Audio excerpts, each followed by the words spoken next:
تبارك الذي بيده الملك وهو على كل شيء قدير. الذي خلق الموت والحياة ليبلوكم أيكم أحسن عملا وهو العزيز الغفور. الذي خلق 7 سماوات طباقا ما ترى في خلق الرحمن من تفاوت فارجع البصر هل ترى من فطور ثم ارجع البصر كرتين ينقلب إليك البصر خاسئا وهو حسير. ولقد زينا السماء الدنيا بمصابيح وجعلناها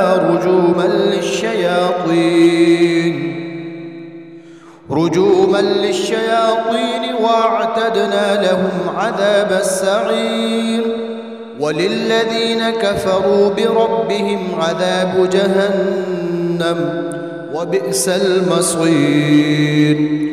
إذا ألقوا فيها سمعوا لها شهيقا وهي تفور تكاد تميز من الغيظ كلما ألقي فيها فوج سألهم خزنتها ألم يأتكم نذير قالوا بلى قد جاءنا نذير فكذبنا وقلنا ما نزل الله من شيء إن أنتم إلا في ضلال كبير. وقالوا لو كنا نسمع أو نعقل ما كنا في أصحاب السعير فاعترفوا بذنبهم فسحقا لأصحاب السعير.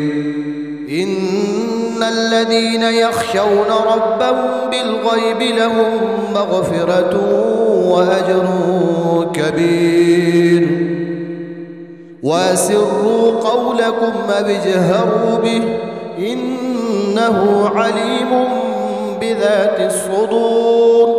ألا يعلم من خلق وهو اللطيف الخبير.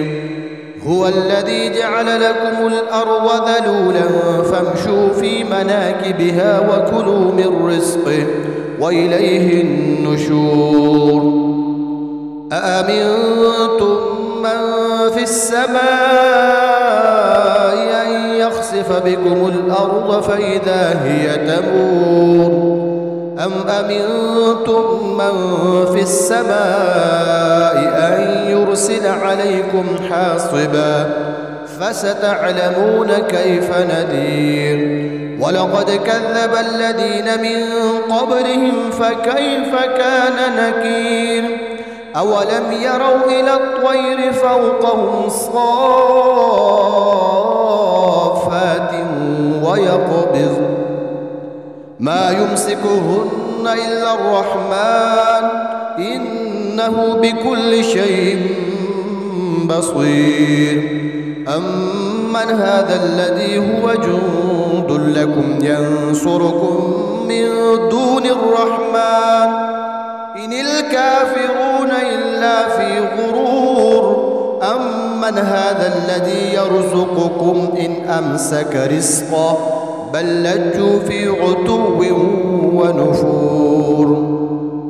أفمن يمشي مكبا على وجهه أهدى أمن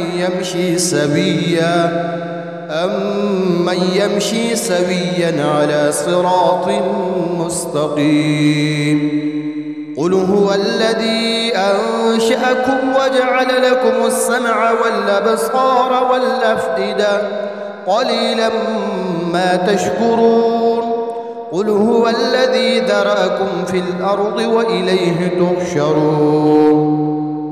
ويقولون متى هذا الوعد إن كنتم صادقين. قل إنما العلم عند الله وإنما أنا نذير مبين.